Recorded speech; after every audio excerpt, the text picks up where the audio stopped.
patrimoine n'est pas assez protégé, nos musées ne sont pas assez bien protégés. entendu, mais entièrement, mon ami. Il y a quelques années, j'ai eu, on m'a appelé. C'est vrai, ça, les gens, ils sont rentrés comme s'ils rentraient chez eux. On a l'abdication de la Je crois que même pour rentrer chez eux, ils ont plus de difficultés à rentrer. J'ai appelé les archives nationales.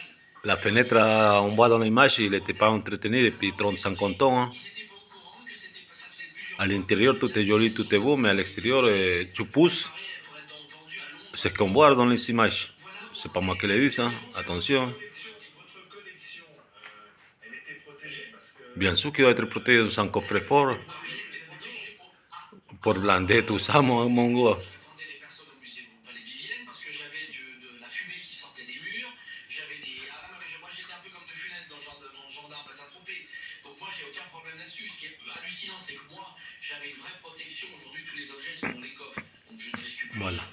Mais je veux dire, comment le Louvre peut mettre des objets qui valent des. On parle de centaines de millions d'euros, Olivier, là. On parle pas de 10 000 francs. On parle de centaines de millions d'euros qui ont été dérobés. Hein, parce que personne n'en parle de ça. Et concernant le collectionneur fou qui commanderait, c'est n'importe quoi, c'est grotesque. Jamais un collectionneur, jamais de la vie. Écoutez, s'il y a quelqu'un qui aurait vu voler, c'est moi ou Bruno Ledoux. Donc ni lui ni moi n'aurait dans nos commodités cette chose. Donc C'est les diamants qui vont être vendus à la découverte. les diamants, non Olivier, les diamants ne valent rien. Les diamants, ce sont des diamants de taille ancienne. Donc des diamants qui sont de 2 ou 3e catégorie. Aujourd'hui, on ne peut rien en faire. Enlever les structures de ces bijoux, c'est quelques dizaines de grammes d'or maximum. Donc ça ne vaut rien. Donc c'est ubuesque. Moi je pense que Comment ça vaut rien? Ça vaut rien. Oui, ça ne vaut rien. Vous voyez, la l'importance. Il y a des pierres quand même. Vous voyez, j'ai la bague de la rémortance. Voilà. Cette bague, si c'est pas la bague de la rémortance, ça vaut 3 000 euros. C'est la bague de la rémortance, ça vaut 200-300 000. Voilà. Eh bien, les objets qui ont été volés au Louvre hier, c'est la même chose. Ce n'est pas la qualité de la pierre qui est importante, c'est la qualité de l'histoire. Vous enlevez l'histoire à ces objets, ça vaut pile et bu. Ça vaut 20 000, 30 000, 50 000 euros. Ça ne vaut pas plus. Donc, il faut arrêter de nous prendre pour des cons. Les gens qui vous racontent depuis 24 heures sur toutes les chaînes d'infos que ça vaut des millions, C'est pas vrai. Ils n'ont jamais dépensé 10 euros de leur poche. Moi, j'ai dépensé. Moi, chez moi, j'ai la bague du sac. J'ai la bague qu'avait Napoléon sur son dos. Je sais ce que ça vaut. Mais je m'en fous, c'est dans les coffres. Mais je veux dire, mais aujourd'hui, mon cher Olivier. Oui, j'ai bien compris, Pierre-Jean, vous êtes surtout aussi en colère parce qu'il y avait un défaut de sécurité. Alors justement, Yann Brossard, moi je vous ai entendu accuser directement la ministre de la Culture, Rachida Dati, mais pourquoi elle? Franchement, ce seraient ses propres bijoux, ils auraient sans doute été mieux protégés. Enfin, il y a quand même un certain nombre de questions à se poser. Il y a eu des alertes, en l'occurrence.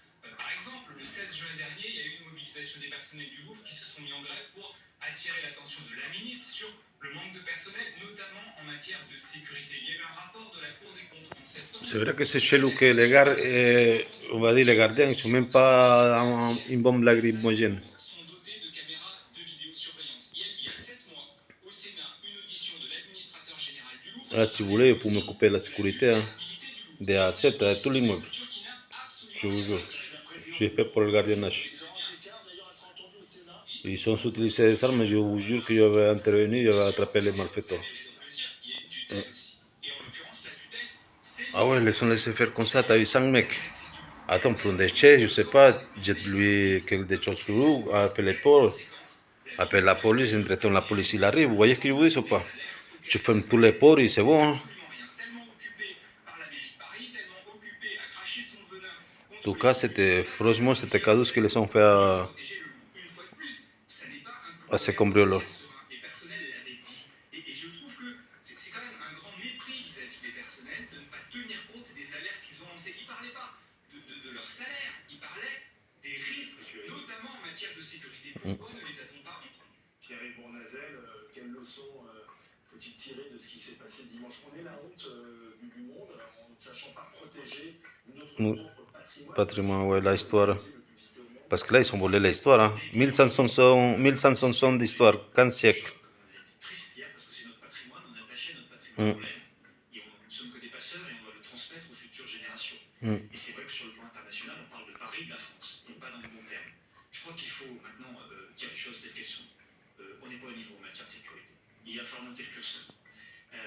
Je propose d'ailleurs depuis longtemps qu'on crée une force spécialisée pour nos grands musées et une consigne culturelle en France. Parce qu'il y a des agents de sécurité qui sont à l'intérieur, Oui, mais oui. 5 se sont trouvés face aux malfaiteurs, mais ils ne peuvent rien faire, ils n'ont pas la Il possibilité faut d'agir. cette force spécialisée en plus pour nos grands musées parce qu'elle aurait pu réagir. Ah ouais, c'est ce que je dis. Donc une force qui serait au Louvre. Ah, si vous voulez, je me suis programmé pour aller protéger Quand même notre patrimoine, c'est quand même les musées, hein. c'est la valeur historique, tout à fait. Mm. C'est très C'est l'histoire de la France.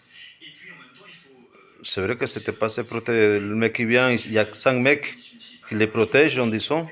Il y a un mec qui vient juste avec une molosse, hein. Ils sont pas d'une molosse. Un.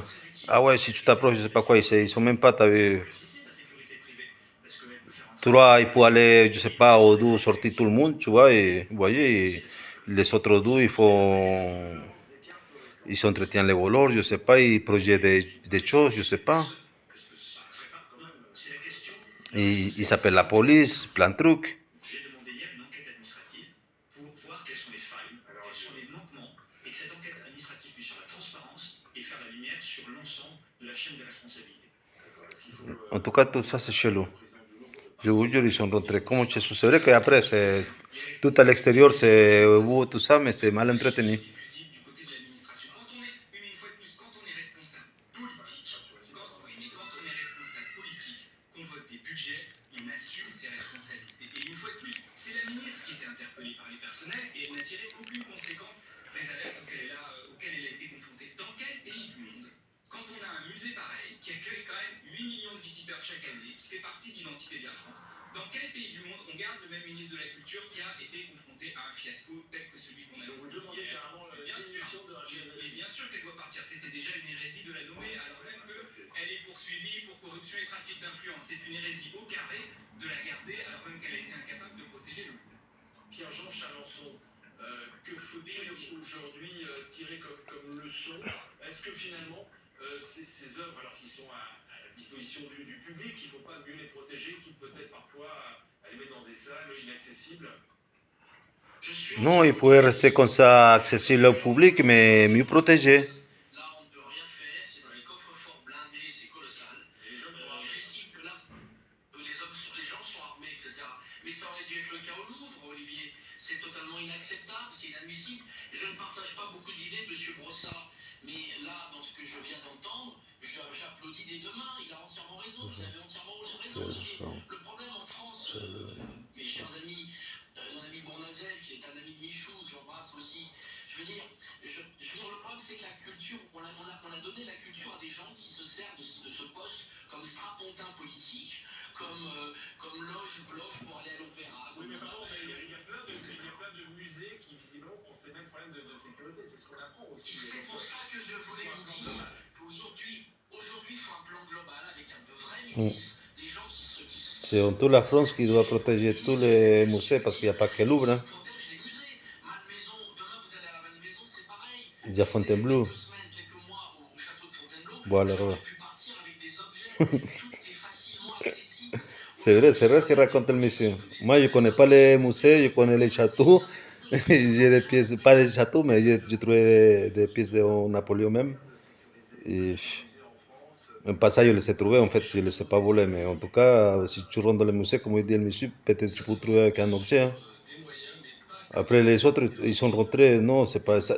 On dirait que c'est vert et ces cristals, ils sont blindés, mais attends, tu les coupes avec une molosse. Je comprends rien du tout là. Donc ils sont pas des vitres blindées en fait. Parce qu'on dit ça entre nous, moi j'étais en train d'imaginer tout à l'heure, j'ai vu tout ça, je vois les vitrines, tout ça, les voleurs. Je dis, ils se sont pris la tête pour rien. Ils ont dû mettre les tables, on va dire, les vitrines, les pattes en haut, un coup de pied dans le ventre. Et tu sortes ce qu'il y avait à l'intérieur, c'était plus facile, je crois, que d'utiliser la molosse. Je pense, hein. Parce que franchement, la structure qui les tient, tout ça, c'est des trucs anciens. Et je vous jure, c'est n'importe quoi comme ils sont volés ça. Très, très facile. Après, va savoir s'il n'y a pas quelqu'un derrière. Là, tout ça, ça va venir à la lumière, vous inquiétez pas. La justice, il va aller jusqu'à la fin, hein, vous inquiétez pas. Président du musée du Louvre qui sera auditionné par les sénateurs, ça sera mercredi. Il y a une enquête judiciaire, bien entendu, mais aussi une enquête. Ah ouais, là, c'est sûr qu'ils vont attraper les voleurs, c'est question de temps, hein. Puisque l'examen budget. Je suis sûr et certain. Commission des finances, ça sera l'objet du débat dans Signé Consigné. Mais écoutez tout d'abord ce que disait François-Xavier Bellamy, le député européen qui était l'invité ce matin de BFM. Si jamais il devait y avoir des impôts qui évoluent dans un sens quelque part,